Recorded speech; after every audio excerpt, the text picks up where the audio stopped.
أما بعد فأعوذ بالله من الشيطان الرجيم بسم الله الرحمن الرحيم عن عائشة قالت لما مات النجاشي كنا نتحدث أنه لا يزال على قبره نور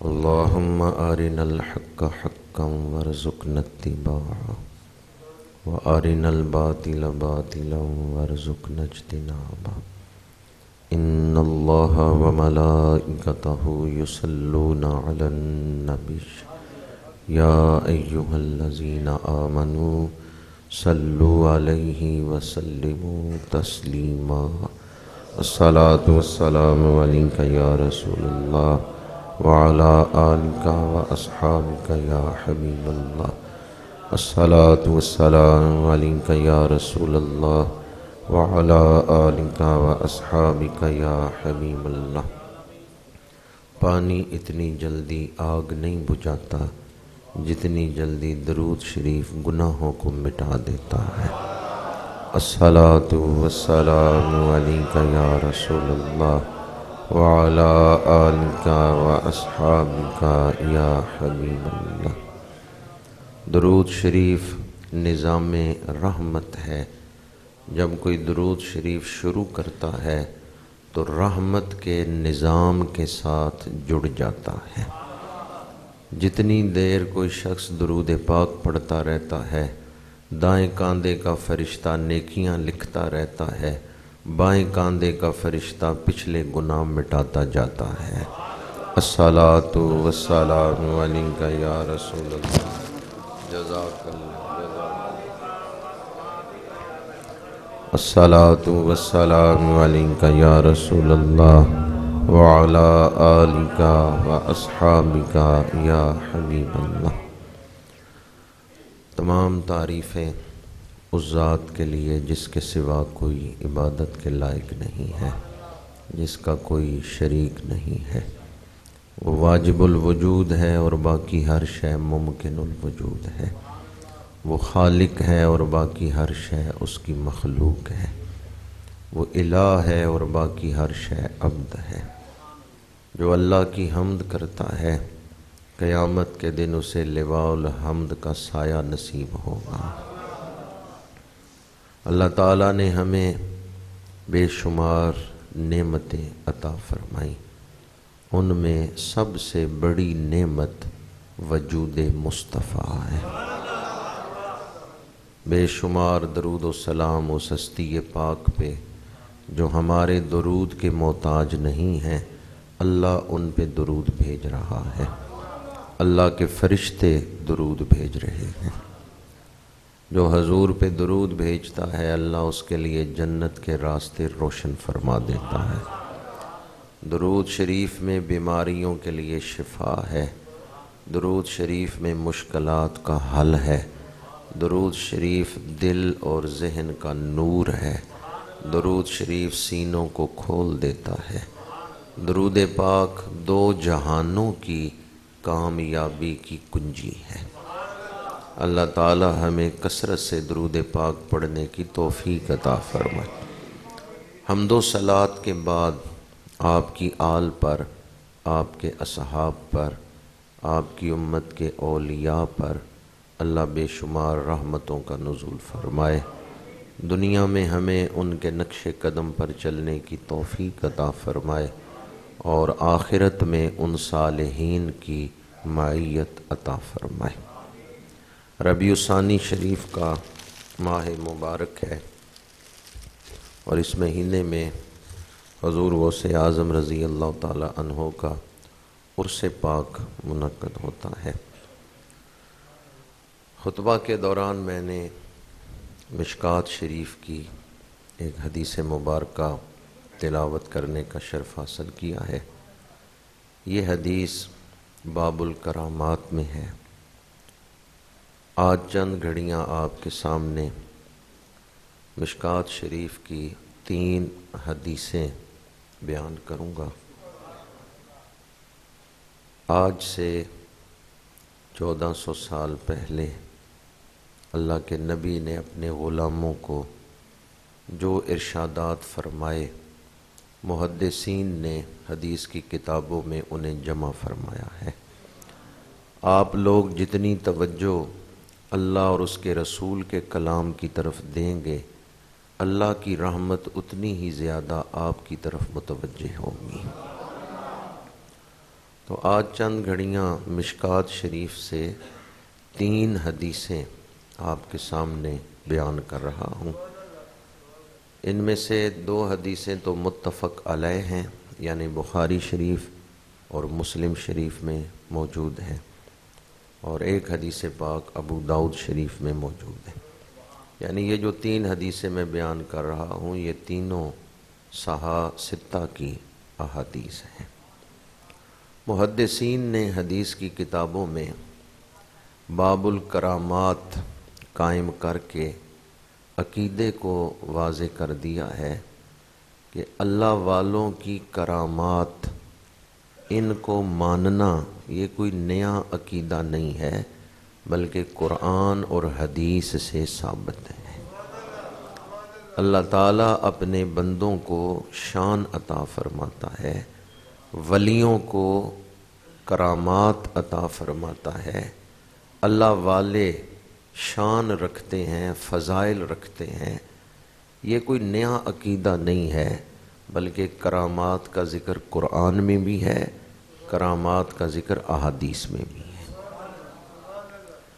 آج جو 3 حدیثیں بیان کر رہا ہوں، ان میں سے پہلی حدیث مبارکہ باب الکرامات مشکات شریف میں، اس کے راوی حضرت عبد الرحمن بن ابو بکر ہے۔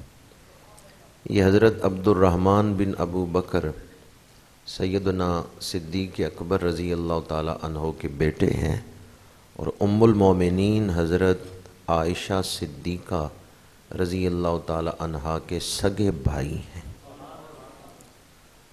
وہ فرماتے ہیں کہ میرے والد گرامی حضرت صدیق اکبر رضی اللہ تعالی عنہ آپ اصحاب صفہ میں سے 3 صحابہ کو مہمان بنا کے گھر لائے۔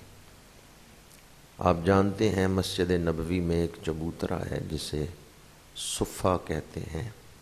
یہاں اصحاب صفہ بیٹھ کے قرآن اور حدیث سیکھتے تھے، حضور سے دین سیکھتے تھے، قرآن پڑھتے تھے۔ اور یہ وہ اصحاب تھے جنہوں نے دنیا کی دیگر مصروفیات کو ترک کر دیا تھا اور اپنے آپ کو صرف دین سیکھنے کے لیے ہی وقف کر دیا تھا۔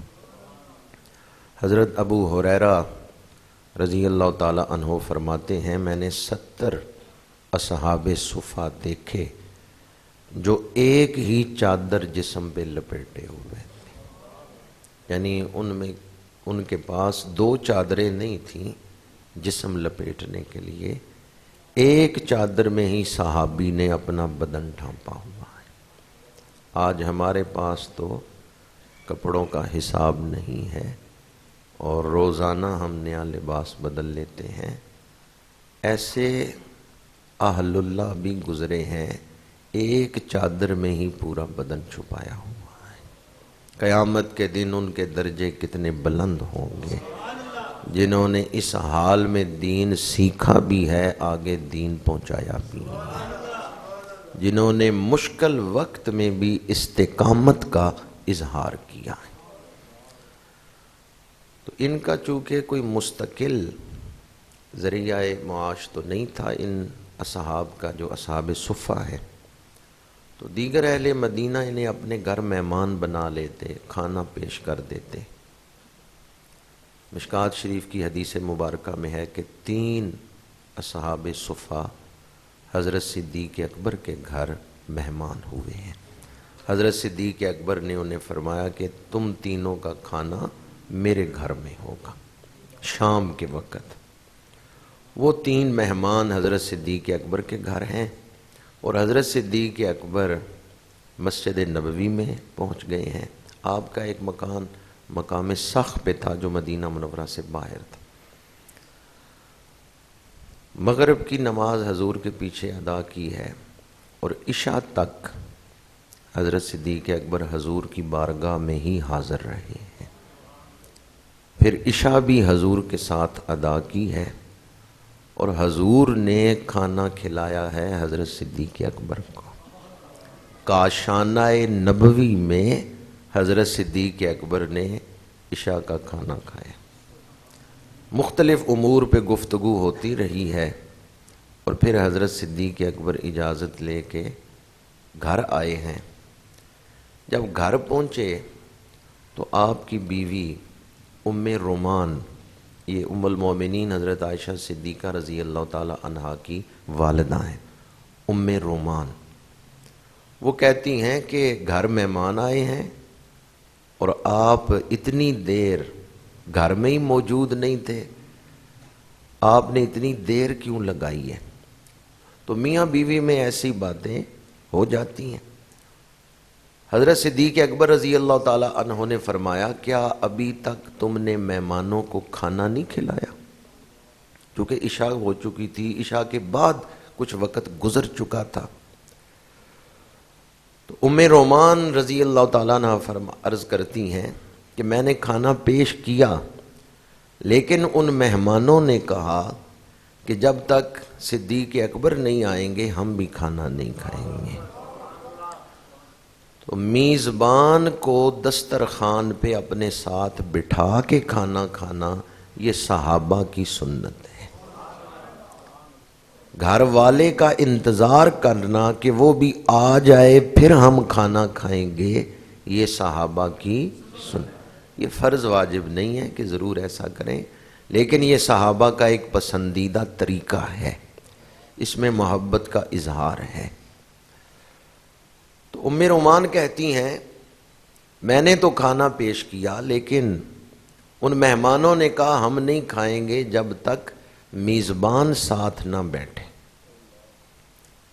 حضرت صدیق اکبر رضی اللہ تعالی عنہ اپنی بیوی کو ناراض ہوتے ہوئے فرماتے ہیں، اتنی دیر تم نے مہمانوں کو بٹھائے رکھا ہے، کھانا نہیں کھلایا۔ اگر انہوں نے کہہ بھی دیا تھا کہ جب تک میزبان نہیں آئیں گے ہم کھانا نہیں کھائیں گے، تو تم انہیں بتا دیتی کہ انہیں دیر ہو جائے گی آتے ہوئے، تم کھانا کھلا دیتی۔ اور پھر آپ نے قسم اٹھائی کہ اللہ کی قسم ہے میں یہ کھانا نہیں کھاؤں گا، بیوی سے ناراض ہوتے ہوئے۔ بیوی نے بھی قسم اٹھا لی میں بھی یہ کھانا نہیں کھاؤں گی۔ اب آپ دسترخوان پہ نہیں بیٹھتے تو مہمان کہتے ہیں کہ جب تک آپ نہیں بیٹھیں گے ہم کھانا نہیں کھائیں گے۔ حضرت صدیق اکبر نے مہمانوں کے اسرار پر قسم توڑ دی اور فرمایا کہ میں یہ کھانا کھاتا ہوں۔ آپ دسترخوان پہ بیٹھ گئے اور آپ کی جو بیوی ہیں انہوں نے بھی وہ قسم توڑ دی، سب کھانے میں شامل ہو گئے۔ اب جو کرامت آپ کو سنانا چاہتا ہوں، کھانے کا ایک لقمہ اٹھاتے تو جتنا کھانا اٹھاتے تھے اس سے دگنا کھانا نیچے سے نکلتا تھا۔ جتنا کھانا دسترخوان پہ رکھ کے کھانا شروع کیا تھا اس سے 3 گنا کھانا اس وقت موجود تھا جب سب نے رج کے ہاتھ پیچھے کر لی۔ یہ حدیث مشکات شریف میں ہے، یہ حدیث متفق علیہ ہے۔ متفق علیہ کہتے ہیں جو بخاری میں بھی ہو مسلم میں بھی ہو۔ جہاں سے لقمہ اٹھاتے تھے، جتنا کھانا اٹھاتے تھے اس سے 2 گنا کھانا نیچے سے اور نکل آتا۔ اتنی برکت، کھانے میں برکت رسول اللہ کا معجزہ ہے، اور کھانے میں برکت صدیق اکبر کی کرامت بھی ہے۔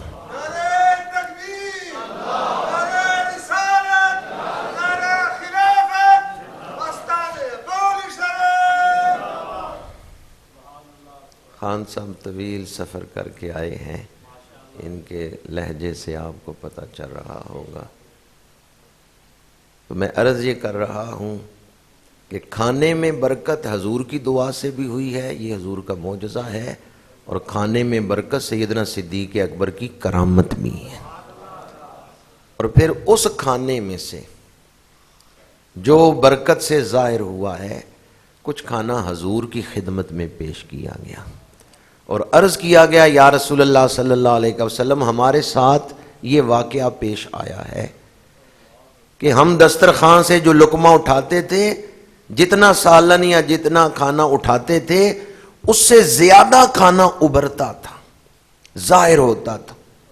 میرے آقا کریم خوش ہوئے اور آپ نے بھی اس کھانے سے کچھ کھانا تناول فرمایا ہے، پسند فرمایا ہے۔ اب شارحین نے یہاں بہت ساری شروحات کی ہیں۔ ایک تشریح تو یہ بھی ہے کہ حضرت سیدنا صدیق اکبر کی کرامت ہے کہ کھانا بڑھ گیا۔ دوسری تشریح یہ بھی ہے کہ اگر ناراضگی چھوڑ کے آپس میں راضی ہو کے صلح کر کے بیٹھیں تو اس سے بھی برکت ہو جاتی ہے۔ پہلے حضرت صدیق اکبر ناراض ہوئے تھے اپنی زوجہ سے کہ کیوں نہیں مہمانوں کو کھانا کھلایا، لیکن جب صلح کی، کھانے میں برکت ہوگی۔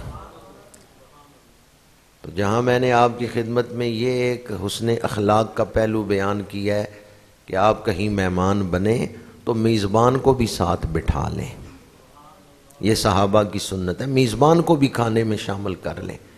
وہیں یہ بھی عرض کر رہا ہوں کہ کھانے میں برکت کے لیے ایک وظیفہ صلح بھی ہے۔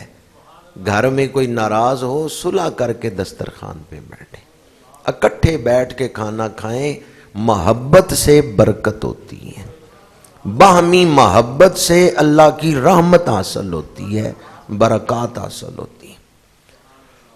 دوسری حدیث مبارکہ فصل ثانی میں ہے، مشکات شریف کی فصل ثانی میں۔ اس حدیث پاک کی راویہ ام المومنین حضرت عائشہ صدیقہ رضی اللہ تعالی عنہا ہیں۔ آپ فرماتی ہیں لما مات النجاشی، جب نجاشی کو موت آئی۔ آپ جانتے ہیں کہ نجاشی حبشے کا بادشاہ تھا، اس کا اصل نام تو اصحمہ تھا، لیکن اسے نجاشی کہتے تھے۔ جیسے ہمارے ہاں صدر ہے، وزیر اعظم ہے، یہ عہدوں کے نام ہیں۔ تو اس وقت جو بادشاہ کا عہدہ تھا اس کے لیے نام حبشے میں نجاشی تھا، ورنہ نجاشی کا اصل نام جو ہے وہ اصحمہ ہے، صاد کے ساتھ اصحمہ۔ ام المومنین فرماتی ہیں جب نجاشی فوت ہوا، کننا نتحدث انہ لا یزال علی قبرہ نور، تو کتنے دن ہمارے گھروں میں یہ بات ہوتی رہی کہ نجاشی کی قبر پہ ظاہراً نور دیکھا گیا ہے۔ نجاشی رسول اللہ صلی اللہ علیہ وآلہ وسلم سے محبت کرتا تھا، نجاشی ایمان لا چکا تھا، حضور نے اس کی نماز جنازہ بھی ادا فرمائی، اور یہ آپ کے خصائص میں سے ہے کہ میت دور تھی لیکن حضور سے دور نہیں تھی، حضور کے سامنے۔ میرے آقا کریم صلی اللہ علیہ وآلہ وسلم نے اس کی نماز جنازہ بھی ادا فرمائی۔ نجاشی نے حضرت جعفر طیار رضی اللہ تعالی عنہ سے قرآن پاک کی آیات سنی تو نجاشی روتا رہا تھا، اور نجاشی نے کہا تھا جو عقیدہ تمہارا حضرت عیسیٰ کے بارے میں ہے وہی ہمارا عقیدہ۔ تو نجاشی نے قرآن بھی سنا، نجاشی نے قرآن کو مانا بھی، نجاشی نے رسول اللہ کی نبوت کو بھی مانا۔ ام المومنین فرماتی ہیں کہ نجاشی کی قبر پہ ظاہراً نور دیکھا گیا۔ بعض شارحین حدیث نے لکھا ہے کہ حضرت ام حبیبہ رضی اللہ تعالی عنہا اور حضرت ام سلمہ، یہ ہماری روحانی مائیں کچھ عرصہ حبشے میں رہی ہیں، انہوں نے وہ نور دیکھا تھا۔ یہ حبشے میں ہی تھیں جب یہ واقعہ پیش آیا، تو انہوں نے اس نور کو دیکھا تھا. قبر پر نور ظاہر ہونا، یہ مشکات شریف کی حدیث مبارکہ میں، ابو داؤد شریف کی حدیث مبارکہ میں، بعد از وصال قبر سے کرامت کا ظاہر ہونا، یہ اس حدیث پاک سے ثابت ہے. صاحب دلائل الخیرات حضرت علامہ سلیمان جزولی رحمت اللہ تعالی علیہ، آپ کی قبر کی مٹی سے بھی خوشبو آتی تھی. لوگ قبر کی مٹی اٹھا کے گھر لے جاتے، جس گھر میں وہ مٹی رکھی جاتی تھی وہ گھر معطر اور معمبر ہو جاتا تھا. امام بخاری رحمت اللہ تعالی علیہ کی قبر مبارک کے بارے میں مولوی وحید الزمان نے بھی جو شرح لکھی ہے بخاری شریف کی، اس کے مقدمے میں اس کو بیان کیا ہے. بارش نہیں ہو رہی، قحط کا زمانہ ہے، لوگ اکٹھے ہو کے حضرت امام بخاری کے مزار پہ گئے، وہاں اللہ سے بارش مانگی، دعا مانگی، بارش میں بھیگتے ہوئے واپس آئے. اہل اللہ کے مزارات پہ دعا کرنے سے اللہ کی بارگاہ سے رحمتیں حاصل ہوتی، دعا قبول ہو جاتی. قبر موسیٰ کاظم تریاک مجرب است، شیخ عبدالحق محدث دہلوی رحمت اللہ تعالی علیہ نے اشیات اللمعات شرح مشکات میں لکھا ہے کہ حضرت امام موسیٰ کاظم رحمت اللہ تعالی علیہ رضی اللہ تعالی عنہ کے مزار پہ حاضر ہو کے دعا مانگے، اللہ دعا کو قبول فرما لیتا ہے. اور امام شافعی فرماتے ہیں انی لاتبرک بقبر ابی حنیفہ تھا. امام شافعی جو خود مجتہد ہیں، فقہ کے امام ہیں، وہ فرماتے ہیں میں امام اعظم ابو حنیفہ کی قبر پہ جا کے دعا مانگتا ہوں، برکتیں حاصل کرتا ہوں، اللہ میری دعا کو قبول فرما لیتا ہے. اور کشف المعجوب میں حضرت داتا گنج بخش علی حجویری رحمت اللہ تعالی علیہ نے لکھا ہے میری دعا قبول نہ ہو، میرے اوپر کوئی مشکل مرحلہ آ جائے تو میں حضرت با یزید بستامی کے مزار پہ جو دعا مانگتا ہوں، اللہ میری دعا کو قبول فرما لیتا. یہ کتنے بڑے بڑے بزرگ ہیں.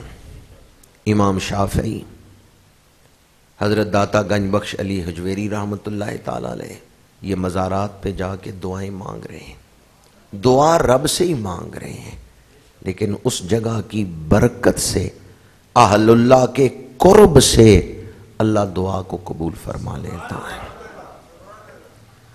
یہ اللہ کو راضی کرنے کے اسباب ہیں جن سے اللہ کی رضا حاصل ہوتی ہے. تو اولیاء اللہ کے جو مزارات ہیں یہ شرک کے اڈے نہیں ہیں، یہ برکت کی جگہ ہیں، وہاں سے فیوزات و برکات حاصل ہوتی ہیں. یہ سلف صالحین کا معمول رہا ہے. جمعے والے دن قبرستان جانا میرے آقا کریم کی سنت مبارک ہے. اگرچہ حضور قبرستان تشریف لے جائیں تو اہل قبرستان کو فائدہ ہوتا ہے، لیکن یہ بہرحال ثابت ہے کہ قبرستان جانا میرے آقا کریم کی سنت مبارک ہے. 2 حدیثیں میں نے آپ کے سامنے بیان کی جن میں اہل اللہ کی شان ہے، اللہ والوں کی برکت ہے، اللہ والوں کی عظمت ہے، کرامتیں ہیں. لیکن جو تیسری شان بیان کر رہا ہوں، تیسری حدیث پاک، اس حدیث پاک میں اللہ والوں کا جلال ہے کہ ان کے جلال سے بچنا چاہیے. یہ حدیث پاک مشکات شریف میں ہے اور متفق علیہ حدیث ہے، یعنی بخاری شریف میں بھی ہے، مسلم شریف میں بھی. اس حدیث کے راوی حضرت عروہ بن زبیر رضی اللہ تعالی عنہ ہے. اور عروہ بن زبیر یہ حضور کی پھوپھی حضرت صفیہ کے بیٹے ہیں زبیر. ان کی شادی ہوئی ہے حضرت اسماء بنت ابی بکر کے ساتھ، تو ان سے آگے عروہ پیدا ہوئے رضی اللہ تعالی عنہ. عروہ بن زبیر رضی اللہ تعالیٰ عنہما روایت کرتے ہیں، عشرہ مبشرہ میں ایک صحابی ہیں سعید بن زید. آپ جانتے ہیں وہ 10 خوش نصیب صحابہ جنہیں ایک محفل میں حضور نے جنتی ہونے کی بشارت دی، انہیں کیا کہتے ہیں؟ عشرہ مبشرہ۔ ان میں یہ جناب سعید بھی شامل ہے، سعید بن زید۔ یہ حضرت فاروق اعظم رضی اللہ تعالیٰ عنہ کے بہنوئی ہیں۔ حضرت فاروق اعظم کی ہمشیرہ فاطمہ بنت خطاب رضی اللہ تعالیٰ عنہا، جن سے قرآن پاک کی تلاوت سن کے حضرت فاروق اعظم رونے لگ گئے تھے، یہ ان کے خامند ہیں۔ یہ حضرت فاروق اعظم سے پہلے کلمہ پڑھنے والے ہیں، سعید بن زید رضی اللہ تعالیٰ عنہ۔ اور جب میرے آقا کریم نے 10 خوش نصیبوں کو دنیا میں ہی جنت کی خوشخبری دی تو ان میں سعید بن زید کا بھی نام لیا ہے۔ آخر کوئی تو بات ہے کہ میرا اور آپ کا فیصلہ قیامت کے دن ہوگا، وہ کتنے خوش نصیب ہے جن کا فیصلہ حضور نے دنیا میں سنا بھی دیا۔ حضرت سعید بن زید رضی اللہ تعالی عنہ کے خلاف ایک عورت مروان بن حکم کے دربار میں گئی۔ مروان بن حکم گورنر ہے مدینہ منورہ کا، یہ اس دور کی بات۔ عورت کا نام ہے اروا بنت اوس، بعض نے اروا بنت اویس بھی ذکر کیا۔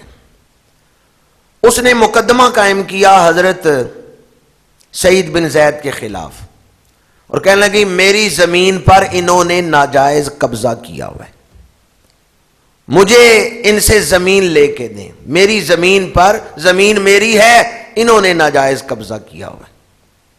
گورنر مدینہ نے حضرت سعید بن زید کو بلا لیا اور کہا یہ عورت الزام لگا رہی ہے کہ آپ نے اس کی زمین پہ ناجائز قبضہ کیا ہوا ہے۔ اب ذرا دل تھام کے سنیں صحابی رسول نے جواب کیا دیا ہے۔ اور جس عورت نے الزام لگایا وہ صحابیہ نہیں ہے۔ صحابی رسول نے کہا نا انا آخذو من ارضها شیئا وقد سمعت رسول اللہ صلی اللہ علیہ وآلہ وسلم، میں نے حضور سے حدیثیں سنی ہیں، میں زمین پہ ناجائز قبضہ کیسے کر سکتا ہوں؟ گورنر نے کہا ماذا سمعت من رسول اللہ، بتاؤ تم نے اس موضوع پر حضور سے کیا سنا ہے؟ اب صحابی رسول نے حدیث روایت کی، من اخذ شبرا من الارض ظلما توکہ الی سبع اردین، جس نے ایک بالشت زمین بھی ظلمن قبضے میں لی، ظلمن ایک بالشت زمین پہ بھی قبضہ کیا، توکہ الی سبع اردین، اس پہ 7 زمینیں توق بنا کے گلے میں ڈالی جائیں گی۔ کسی کے گلے میں 1 من وزن ڈالا جائے وہ گردن اٹھا سکتا ہے؟ وہ کتنی تکلیف میں ہوگا۔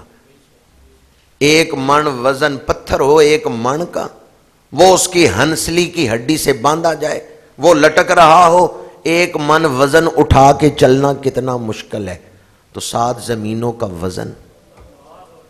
اور یہ بھی قابل غور بات ہے کہ اس حدیث پاک میں سبع اردین 7 زمینوں کا لفظ آیا ہے۔ 7 آسمان ہے، 7، لیکن یہ 7 طبق ہیں زمین کے، یعنی آپس میں جڑے ہوئے ہیں، ان میں فاصلہ نہیں ہے۔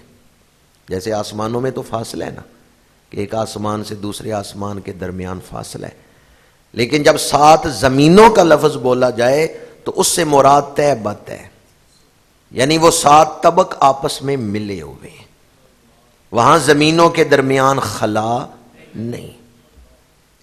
تو 7 طبق جس کی گردن میں ڈالے جائیں وہ کتنی تکلیف میں ہوگا۔ صحابی رسول نے یہ حدیث سنائی، من اخذ شبر من الارض ظلما توکہ الی سبع اردین، جس نے ایک بالشت زمین پر بھی ناجائز قبضہ کیا، تھوڑی سی زمین پر بھی ناجائز قبضہ کیا،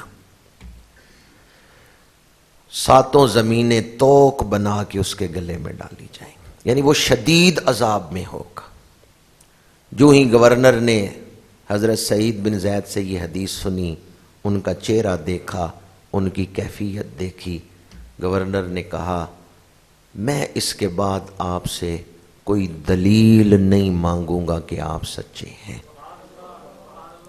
آپ عشرہ مبشرہ میں ہیں، آپ صحابی رسول ہیں، آپ نے یہ حدیث حضور سے سنی ہے، مجھے اور کسی دلیل کی ضرورت ہی نہیں، صحابی ناجائز قبضہ کر ہی نہیں سکتے۔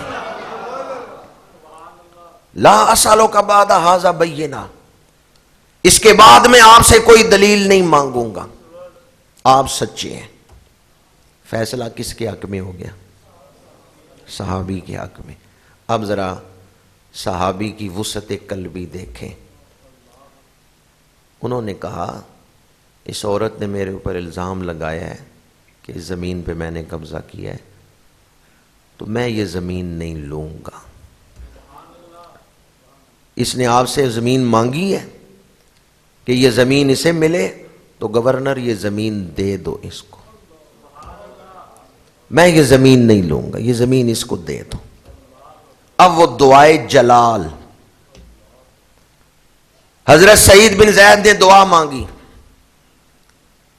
اللہم ان کانت کاذبۃ، پروردگار اگر یہ عورت جھوٹی ہے فاعمی بصرہا، اس کو اندھا کر دے، اور جو زمین ظلمن یہ لے رہی ہے، جھوٹا الزام لگا کے جو زمین یہ مجھ سے لے رہی ہے، یا اللہ اسی زمین میں اس کو موت دے کہ یہ زمین کے اندر ہی دنس جائے۔ صحابی نے یہ دعائے جلال کی ہے، یا اللہ اس کو اندھا کر دے، یا اللہ جو زمین یہ قبضے میں لے رہی ہے اس مقبوضہ زمین میں ہی اس کو موت دے کہ اس کو زمین میں دنسا دے۔ حضرت فاروق اعظم رضی اللہ تعالیٰ عنہ کے پڑپوتے فرماتے ہیں میں نے دیکھا وہ عروہ بنت اوس جس نے حضرت سعید بن زید پہ جھوٹا الزام لگایا اور ان سے بد دعا لی۔ بد دعا ہم کہہ دیتے ہیں دعائے جلال کو، ورنہ بد کا لفظ صحابی یا نبی کی دعا کے ساتھ نہیں بولنا چاہیے۔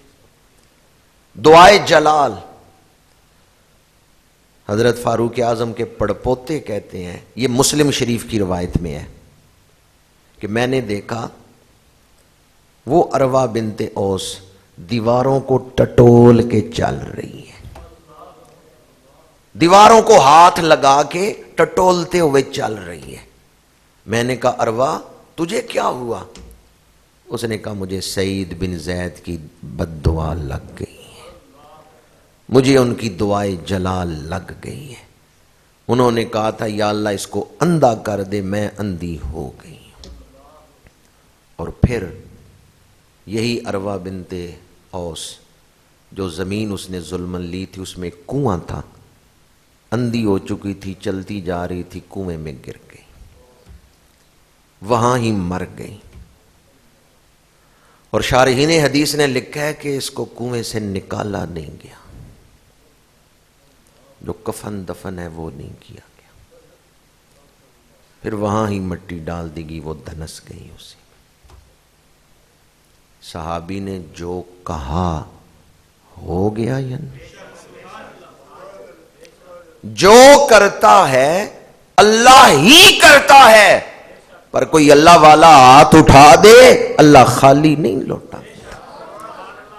جس طرح اس حدیث میں نے حدیث سنائی آپ کو، حدیث سنا رہا ہوں متفق علیہ حدیث، جس طرح اس حدیث میں ہے کہ صحابی رسول سعید بن زید کی زبان سے جو الفاظ نکلے اللہ نے پورے کر دی، تو اس سے پتا چلتا ہے ایسے مقبول الدعا لوگ موجود ہیں، نبی نہیں ولی ہیں، اللہ والے ہیں، لیکن جو ان کی زبان سے نکلتا ہے رب پورا فرما دیتا ہے۔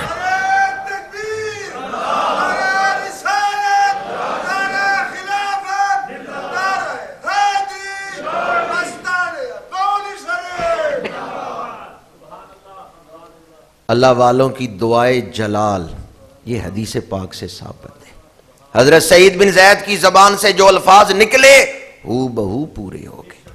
وہ عورت اندھی بھی ہو گئی اور وہ عورت کنویں میں گر کے مر بھی گئی، نہ اس کا غسل کفن دفن ہوا، نہ نماز جنازہ، وہیں مٹی ڈال دی گئی۔ اللہ والوں کی ناراضگی سے بچنا چاہیے، اہل اللہ کی خدمت کر کے دعا لینی چاہیے۔ ایک ہے دعا کروانا، ایک ہے دعا لینا۔ دعا کروانا یہ ہے کہ آپ زبان سے کہیں میرے لیے دعا کریں، اور دعا لینا یہ ہے کہ کوئی ایسی خدمت کریں ولی کے دل سے دعا نہیں۔ اور نوجوانوں سے بھی میں کہوں گا، والدین سے بھی کہوں گا، نوجوانوں سے کہوں گا ماں باپ کی خدمت کریں۔ ماں باپ تو خیر خدمت کے بغیر بھی دعائیں دیتے ہیں، اولاد نہ بھی خدمت کرنے والی ہو، ماں باپ تو پھر بھی دعائیں دیتے ہیں، لیکن آپ ماں باپ کی خدمت کر کے ان سے دعائیں لیں۔ اور ماں باپ کی خدمت میں عرض کروں گا، اگر کبھی اولاد دل دکھا بھی دے تو غصے میں اولاد کو بد دعا نہ دیں، غصے میں اولاد کو بد دعا نہ دیں۔ استاد بھی، مرشد بھی، ماں باپ بھی، یہ محسن ہے۔ ماں باپ محسن ہیں اولاد کے، استاد محسن ہے شاگردوں کا، مرشد محسن ہیں مریدین کے۔ ان کے ذریعے نعمتیں ملتی ہیں، والدین کے ذریعے، استادوں کے ذریعے، مشائخ کے ذریعے نعمتیں ملتی ہیں۔ اس لیے ان سے دعا لینی چاہیے۔ اگر کبھی اولاد نافرمانی بھی کر دے، دل دکھا بھی دے، تو والدین بد دعا نہ دیں۔ بسا اوقات دیکھا گیا ہے ادھر ماں نے بد دعا دی، ادھر پوری ہوگی۔ جا میں تیرا مویا ہوا منہ دیکھو، جا میں تیری مردہ لاش دیکھوں، اور ادھر پھر دعا پوری ہوگی۔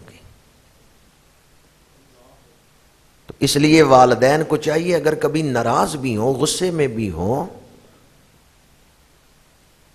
کتنے حوصلے والے ہیں وہ لوگ جو غصے میں بھی پیاری پیاری دعائیں دیتے ہیں۔ بابا فرید رحمت اللہ تعالی علیہ اکثر دعا دیتے تھے، جا تجھے اللہ سے عشق ہو جائے۔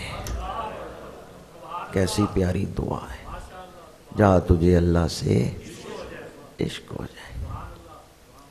والدین کو چاہیے اچھی اچھی دعائیں زبان سے نکالیں۔ اور اس موقع پر یہ بات بھی عرض کرنا چاہتا ہوں، جب کبھی اکٹھے ہو کے کسی کام کے لیے نکلتے ہیں نا، مثلاً بیٹے کا رشتہ، بیٹی کا رشتہ دیکھنے کے لیے، تو یہ بات میری بہنوں بیٹیوں کو بھی گھر جا کے بتائیں، اس وقت منفی باتیں کرتے ہوئے نہ نکلیں کہ یہ رشتہ تو ہوگا ہی نہیں، یہ تو لوگ اچھے نہیں۔ اس وقت منفی باتیں نہ کریں، پہلے ہی آپ کہہ دیتے ہیں نا یہ کام نہیں ہوگا، کسی کام جا رہے ہیں تو کام پہ جاتے ہوئے راستے میں کہہ دیں نہیں یہ کام ہوگا ہی نہیں، تو پہلے ہی آپ نے کیوں منفی سوچ اپنا لی؟ آپ اللہ سے امید رکھیں۔ اگر آپ کو نظر آ رہا ہے نا، آپ کی عقل یہ کہہ رہی ہے کام مشکل ہے، کام نہیں ہوگا، اس وقت بھی یہ پڑھتے ہوئے جائیں ان اللہ علی کل شیء قدیر، میرا رب چاہے تو یہ رکا ہوا کام ہو سکتا ہے، یہ اٹکا ہوا کام مشکل میرے لیے ہے، میرے رب کے لیے تو کوئی مشکل، وہ تو اللہ۔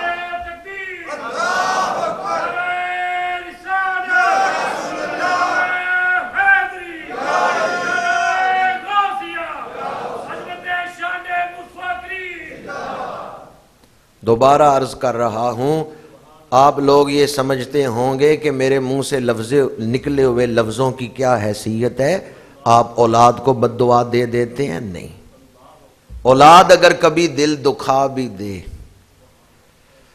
جو بڑا ہوتا ہے نا وہ صرف عمر کی وجہ سے ہی، منصب کی وجہ سے ہی نہیں بڑا ہوتا، سوچ بھی بڑی ہونی چاہیے۔ پنجابی میں ہم کہتے ہیں کہ پتر کپتر ہوندے پر ماپے کماپے نہیں، تو ماں باپ کا تو حوصلہ ہی بڑا ہوتا ہے۔ اس لیے اگر کبھی اولاد کوئی ایسا کام کر بھی دے تو غصے سے بد دعا نہ دیں، اس وقت بھی کوئی اچھے الفاظ ہی زبان سے نکالیں۔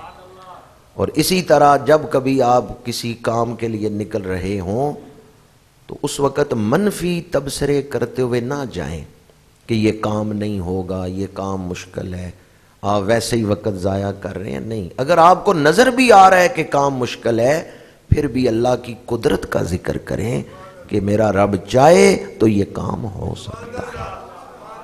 اور تیسرا نقطہ جو اس حدیث سے میں نے آپ کے سامنے بیان کیا ہے کہ یہ نہ سمجھیں سارے لوگ اللہ کی بارگاہ میں برابر ہی ہیں. کچھ ایسے بھی ہیں زبان سے نکالتے ہیں، رب پوری کر دیتا ہے. اور اس پر میں نے آپ کو متفق علیہ حدیث سنائی ہے کہ حضرت سعید بن زید مقبول الدعا تھے. جو الفاظ آپ نے زبان سے نکالے، یا اللہ اس عورت کو اندھا کر دے، اور ظلمن جو اس نے زمین قبضے میں لی ہے اس میں ہی اس کو مارنا. ایک فیصلہ وہ تھا جو گورنر مدینہ نے کیا اور کہا سعید بن زید تم سچے ہو، میں تم سے کوئی اور دلیل نہیں مانوں گا، لا اسالک بعد ھذا بینہ، اب میں آپ سے کوئی دلیل نہیں مانگوں گا، آپ سچے ہیں. گورنر نے فیصلہ کر دیا، سعید بن زید نے پھر بھی فیصلہ اپنے رب پہ چھوڑ دیا، زمین دے دی اور کہا یا اللہ اگر یہ جھوٹی ہے تو اس کا جھوٹا ہونا ظاہر فرما دے، اس کو اندھا کر دے. پھر رب نے فیصلہ ظاہر فرما دیا، اس عورت کو اندھا کر دیا ہے اور اسے مقبوضہ زمین میں ہی موت دی ہے. جس طرح اہل اللہ کی دعائے جلال اثر کرتی ہے، اسی طرح ان کی دعائے محبت بھی اثر کرتی ہیں. اہل اللہ کی نظر سے، دعا سے بگڑے ہوئے کام سنور جاتے ہیں. اور اس پر ایک نہیں سینکڑوں واقعات ہیں کہ اہل اللہ کی دعا سے، برکت سے بگڑے ہوئے کام سنور گئے. چونکہ سردیاں شروع ہو رہی ہیں اور وقت میں، نماز کے وقت میں کافی تبدیلیاں ہو رہی ہیں، تو آج میں نے 15 منٹ پہلے ہی گفتگو شروع کی اور بہت سارے دوست ابھی آ رہے ہیں، تو ان کی خدمت میں یہی عرض کروں گا کہ آج میں کوئی 10 منٹ پہلے ہی گفتگو چھوڑ بھی رہا ہوں، کیونکہ عصر کا وقت بھی پھر قریب آ جاتا ہے، تو اس لیے 2 بجے تک ہی گفتگو ہوگی اور اس کے بعد انشاءاللہ ہم نماز جمعۃ المبارک ادا کریں گے. آج میں نے آپ کے سامنے بخاری شریف، مسلم شریف، ابو داؤد شریف سے 3 حدیثیں پڑھی ہیں اور تینوں حدیثوں سے ولیوں کی شان ثابت ہوتی ہے، اور یہ تینوں حدیثیں مشکات شریف باب الکرامات کے اندر موجود ہیں. اللہ تعالی ہمیں اپنے بندوں کی محبت عطا فرمائے، اولیاء کاملین کی معیت نصیب فرمائے، ان کی تعلیمات پہ عمل کی توفیق عطا فرمائے. وآخر دعوانا ان الحمد